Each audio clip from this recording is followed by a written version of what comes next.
Hey, it's Brenda of Women on Wellness, The Wow Factor, and I'm shopping, and I thought you'd like to come along with me and pick up on a few things. So anyway, here I am, and yeah, this can be somewhat overwhelming. Tomatoes everywhere.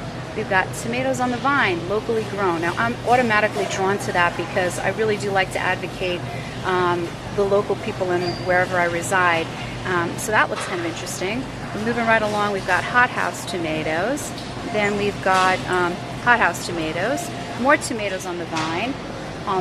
Then we've got grape tomatoes. And then we move right along, and now we've got cherub tomatoes. And then we've got more locally grown, small little fresh Campari tomatoes, which are really phenomenal with buffalo mozzarella.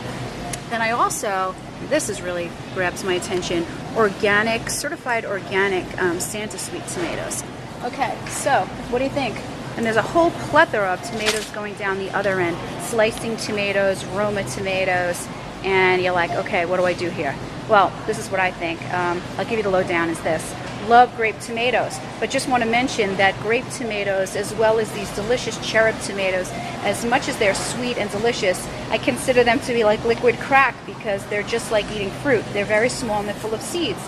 So technically they are fruit, and you really need to be careful. That's not a vegetable that you want to be having, 6 cups of on a regular basis. There's a lot of sugar in it, and it holds people back from really dropping the weight that they want. So typically what I recommend is either the tomatoes on the vine that are locally grown in your area and organic, of course, or I would recommend the other tomato that I would go with here would be my other famous, and they're usually really reasonably priced, is Roma tomatoes. So that's the skivvy on the tomatoes.